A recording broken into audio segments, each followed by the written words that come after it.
And welcome. We are live with the Conscious Capitalist podcast, and I'm really excited today to have here with us Dr. Phil Agrios.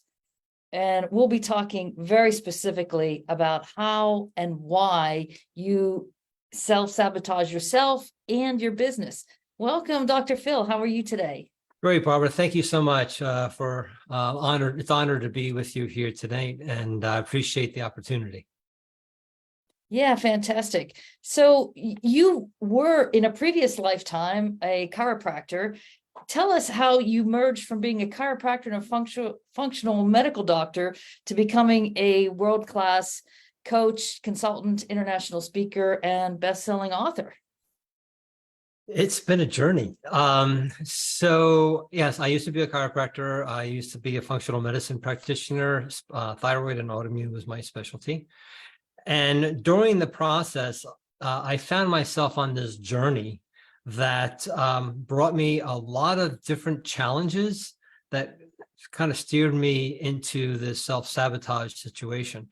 And I was realizing a lot of my patients, myself, my kids, about this self-sabotage and why we were not achieving the successes that we were looking for, or achieving them but not sustaining them, right? And so as I was looking through it, I found myself on this journey. I was able to discover a survival trait that we're born with, and we call it the inborn sabotaging trait. It doesn't undermine us, but it just protects us from the actual success that we seek, because subconsciously it's too painful to get there, or when we get there, it's going to be too painful to sustain it. And I realized that I started utilizing it with my autoimmune patients and my thyroid patients who were, they're the sick of the sickest. And what we realized was that when people had this trigger, they would then go and go to their numbing devices, whether it's smoking, eating, drinking, whatever.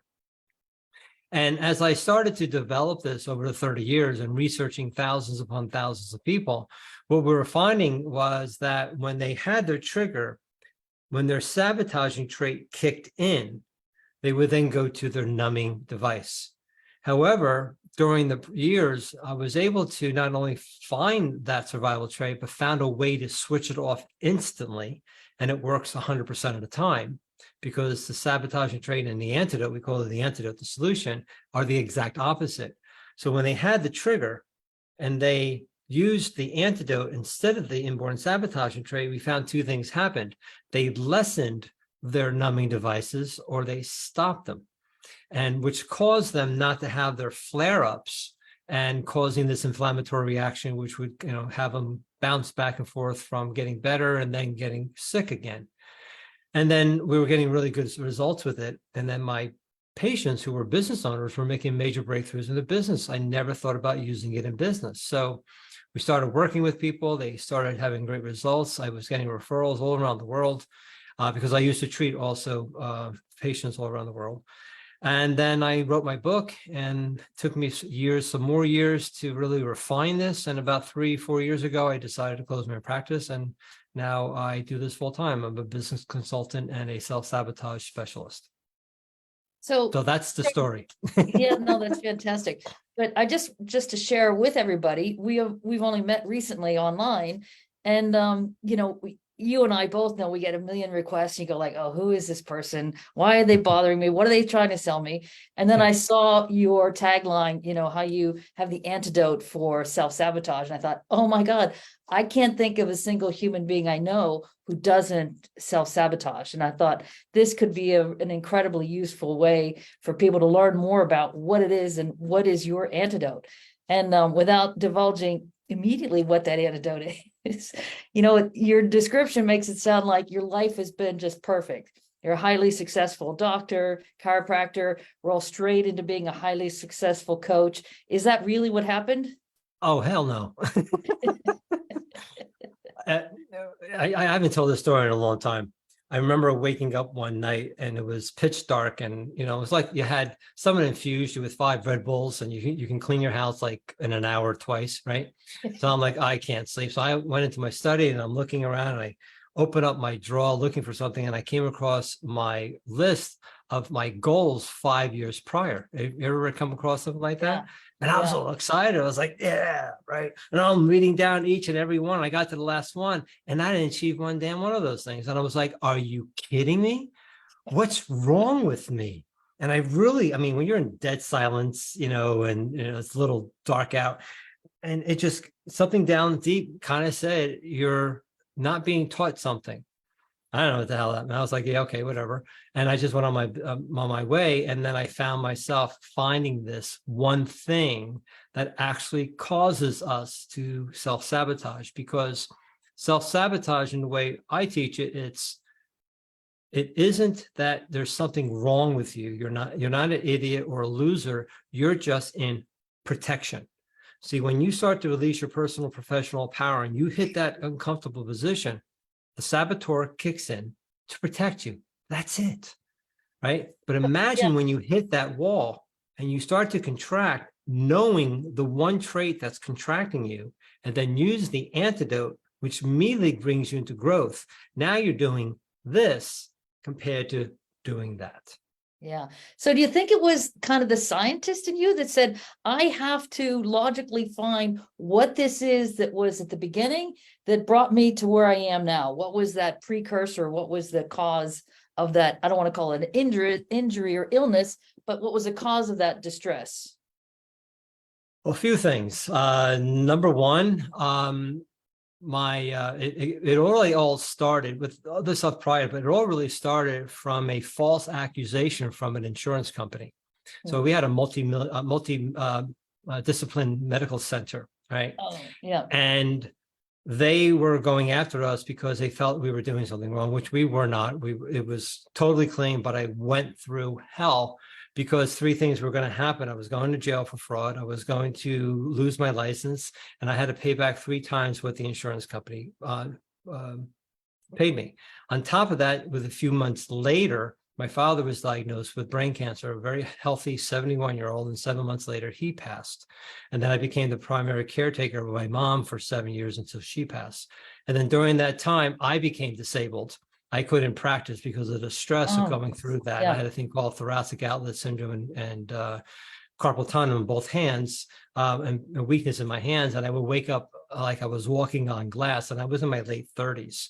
So I was going through this whole process, and then financial ruin. And then a few years later, divorce. One of my children almost committed suicide, and I could keep on going, but all that just kept on breaking me down so that I could see what was going on. And I was being downloaded with a lot of different things, but what it was is that I was able to find a 6-step blueprint that nature uses to come back from her storms. And we have the same 6-step blueprint. So yes, that scientific, that empirical, what's this is all about, got me really going. And then the other side, the spiritual one, was allowing things to come in, because I was not very spiritual. I was very, very religious, but very, this way. And it opened me up in that aspect. And I am totally a different person 30 years later than I was back then. But that was the waking up at 2 o'clock in the morning and then going downstairs and just banging out things, or watching something on TV, which triggers something like, oh, and then I would start writing and so many other different things. So yeah, it's been 30 years. This wasn't like, oh, I found it 2 years ago type of thing. It's been a journey.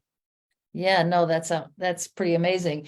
And I actually did just take your test this morning before we started this podcast today. And it's a fascinating little thing, because just even reading the instructions and looking at how simple your quiz is and how profound the results were that came back for me, at least, I was very impressed with that quick summary, quick way to see what's going on.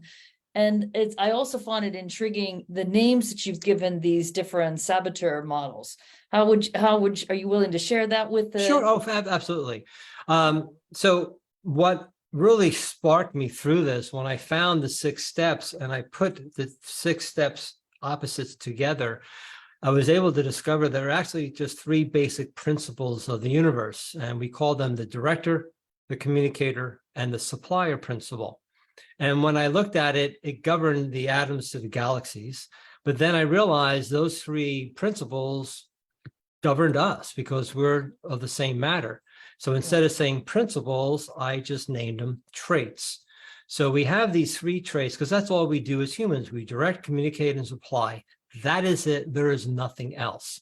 And when I took those three traits and I placed them in a particular formula in different positions, what we were able to find were different sequences. There's only 6 sequences of human behavior. So there's really only 6 people in the world. So we're much different than DISC and all the other Myers-Briggs and all that, because you have to take those every 2 years, every year, twice a year or whatever, because things change. This is what you're born with. And over the thousands and thousands of people, no one's ever proven us wrong. So once I know your sequence, I can tell you everything about you and never meet you. Yeah. No, I was impressed with how it simplifies the whole process and yet was still really, for me, it was totally spot on.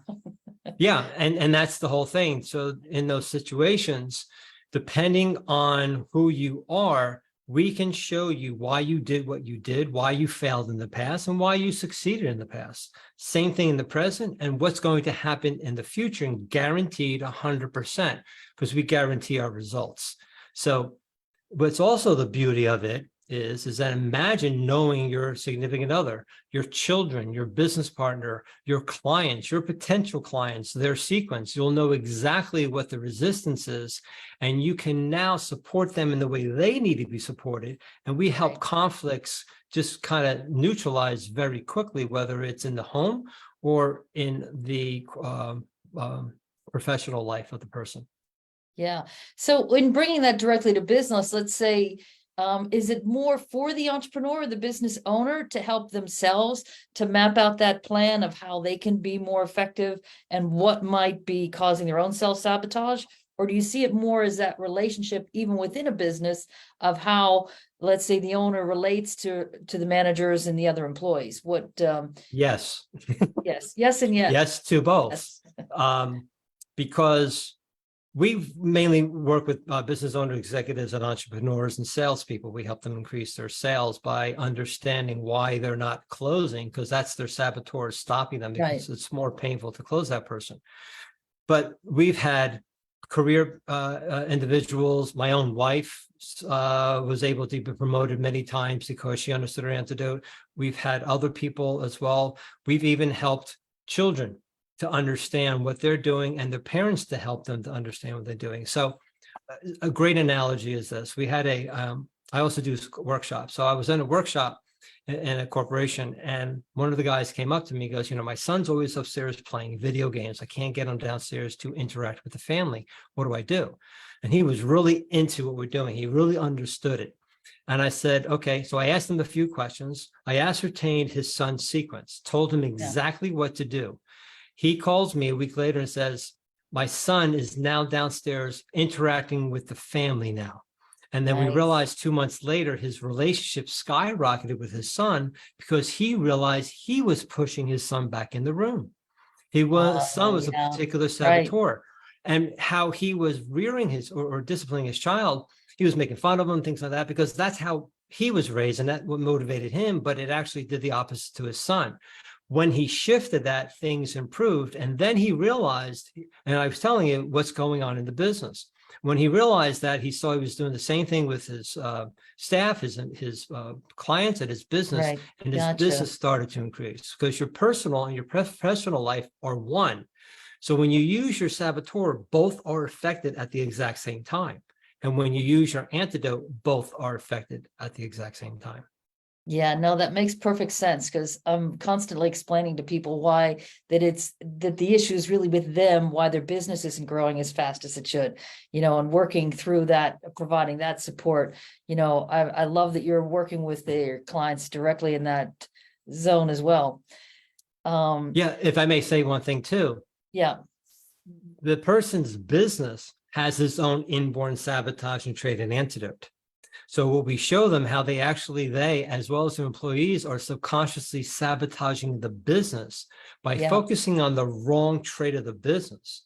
And when they use their antidote to the antidote of the business, we've helped turn around businesses very quickly, because then they realize what the true aspect of where they really need to focus on, not what is easier to focus on. Right. And I think I know that clearly is my procrastination routine. I'll just do something else more fun while I'm waiting for that deadline to go up on Right. what it's due. Right. And at that moment, you're protecting yourself for some reason.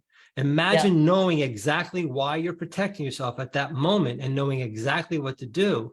So now you're not going to be there as much. Now, does this totally eliminate this? Absolutely not, because your saboteur is what brings adversity in so you can evolve. So you never get rid of it, because it's like getting rid of a protective measure within your body. Number one, if you could, it'd be stupid to do it, but you can't get rid of the protection. So imagine when you go into protection, not being there for such a long time, but be there less a time. Like I tell people, I don't care if you go in the corner, suck your thumb with your pillow in a fetal position on the floor. I'm good with that.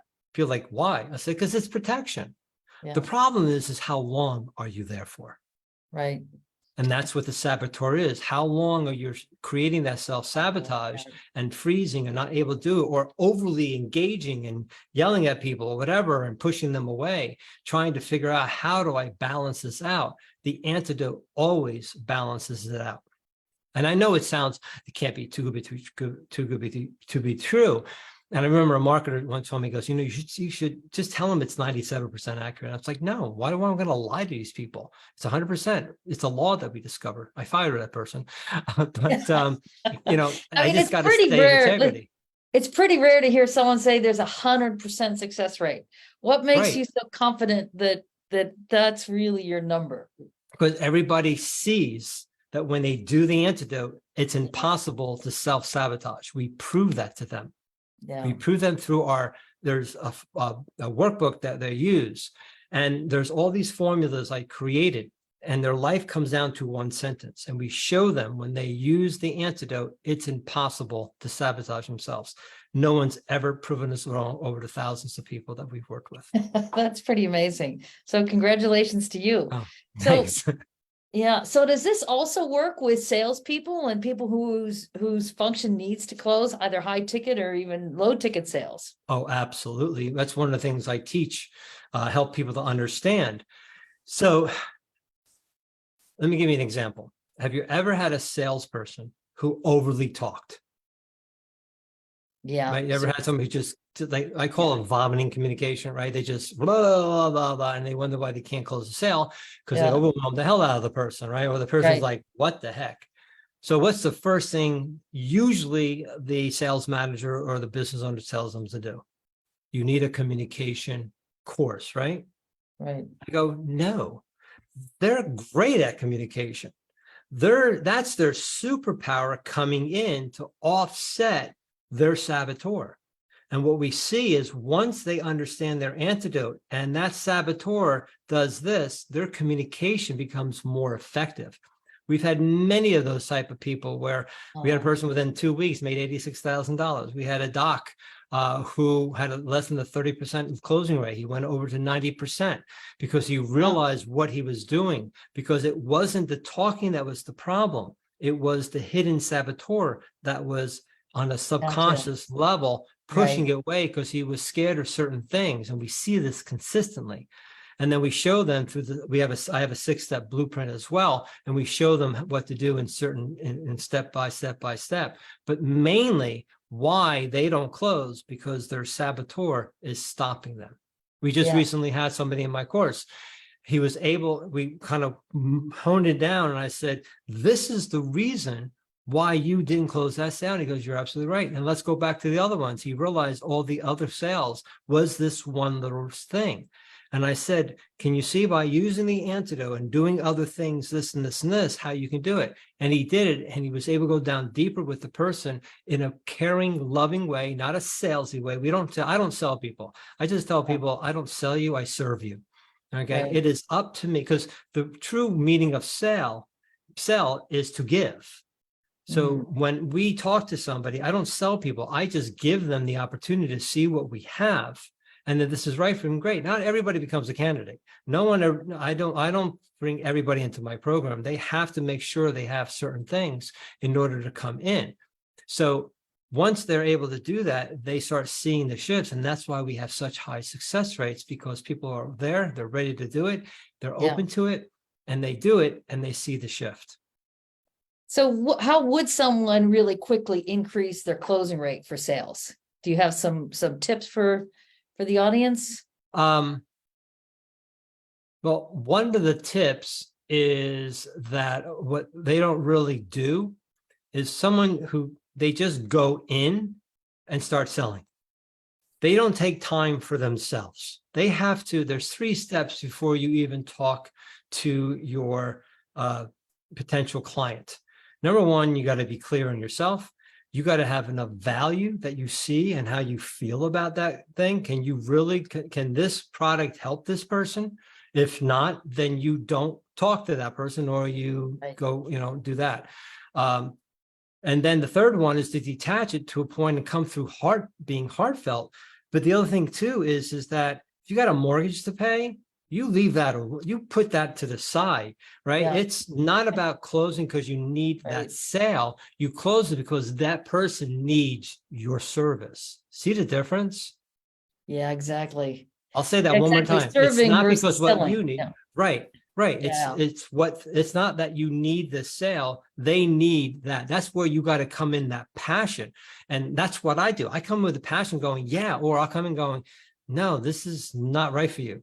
You're not ready for this, or whatever the case may be, or yeah.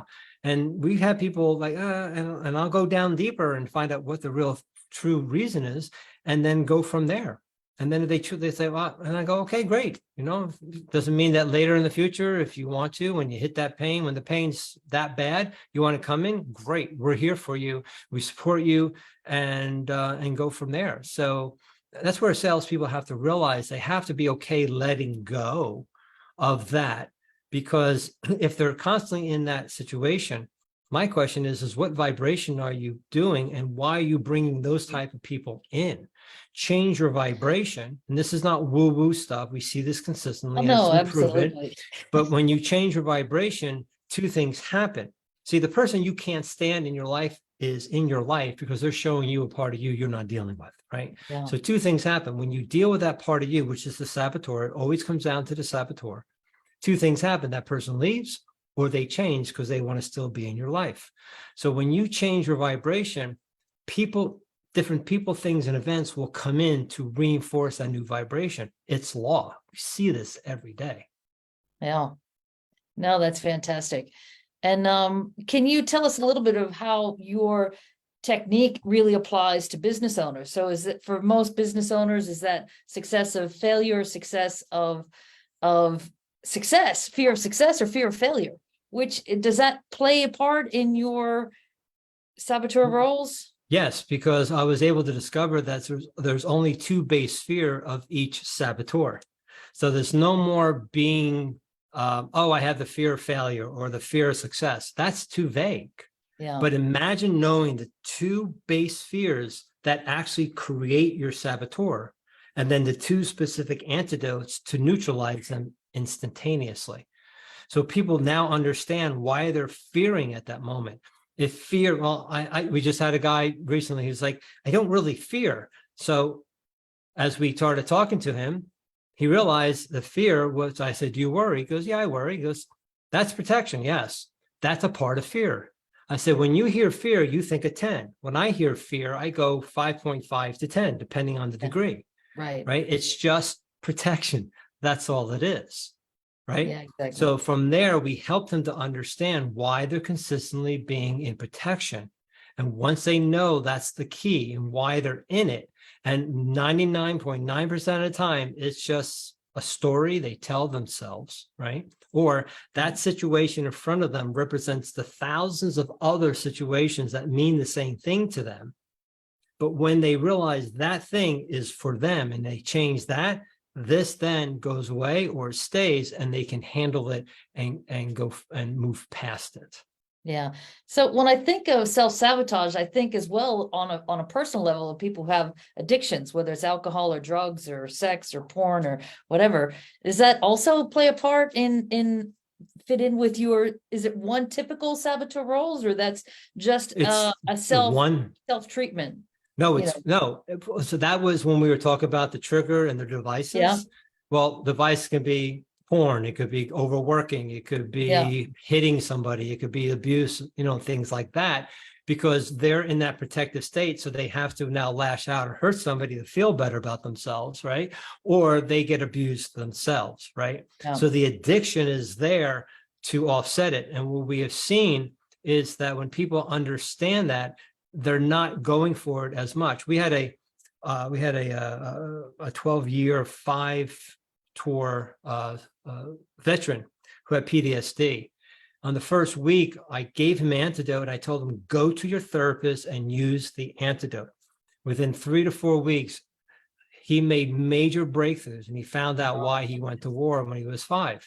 That's how powerful that is, right? So, and I'm also a government contractor, so we're in the process of talking to the Army to help me to come in and help these people to understand that there's only one thing that they have to focus on. If I may give an analogy, this Sure. is the kind of the basis analogy that kind of helps people to understand. The domino masters, right? They have this one domino, they push the one domino, it goes, right? And everything goes. And let's say balloons are the last thing that's released. Well, what's the last thing you see? The balloons. Right. That's your imposter syndrome, your anxiety, your stress, all the things you see what? Last. So what do? We take our coping methods and do what? We put them on the balloons, not the one domino. So what's easier? Hold down all the balloons and stop pushing the domino. That domino is your saboteur that creates every negative emotion that you experience. And we prove that to them. Wow. And then once you use the antidote, instead of going down the road of frustration, you now go down the domino reaction sequence of inspiration and motivation.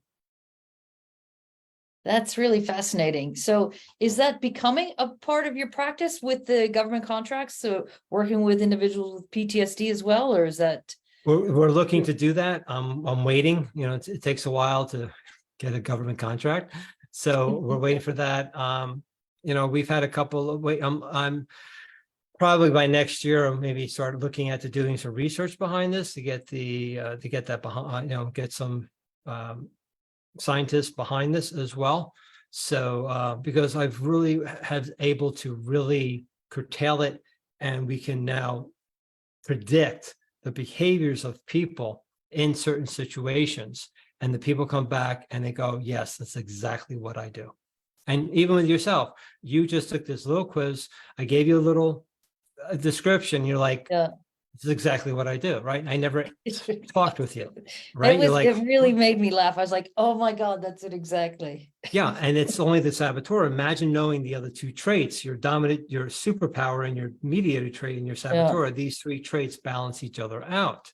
So we don't give the quiz anymore because some people would take it, they wouldn't read the instructions properly, or they would be in a total different mindset, take the quiz, and they would actually come with the opposite then, and like, oh, it didn't work. Or they go, oh yeah, okay, that's great. And then think they know it is what it is. And we've had people do that, come back and take the course and go, wow, I wish I never took the quiz because I wasted 6 months. I could have been here sooner, because it goes much deeper. But when you understand it, that's what we do. And there's nothing like in the world. I always tell people, if you're looking for something totally new, we have it. No, I was really impressed and really enjoyed exploring more into what it is that you're working on. And again, I think it's fascinating, your background and how you've come from success to tragedy to back to success again. And I think that's also a lesson in and of itself, that you yourself are able to apply these same principles and techniques in your own life. Absolutely. Absolutely. I'm transparent. I tell people how it is, what I've gone through, to show them that, I'm not only book smart, I've been there, I know it, bought the t-shirt, but you don't have to keep it, and you can move and get a different wardrobe. That's it, exactly. So what's the best way for people to reach out for you, Phil? Yeah, they can do is they can go, oh, here we go. We got a little mirror here. Transcendnowmasterclass.com, where they can take a picture of the QR code. That goes to a 13-minute video that we have them kind of give them a little bit more information on what we're talking about. And they have an opportunity to do a discovery call with us to determine if this is for them.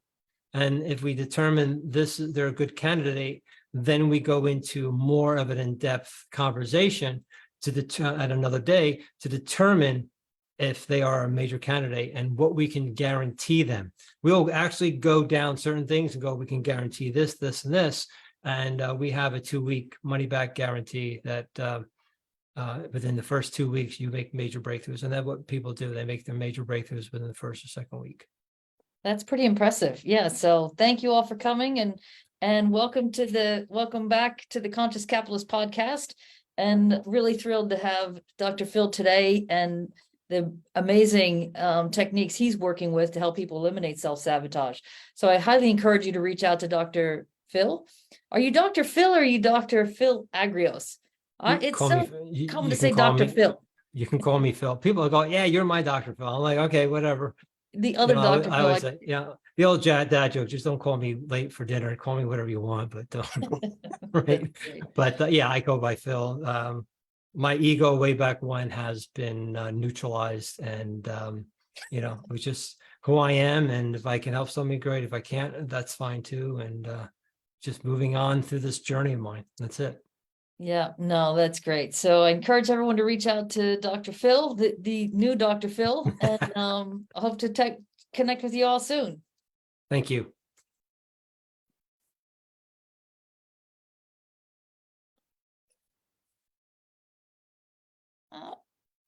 Doesn't want me to stop recording.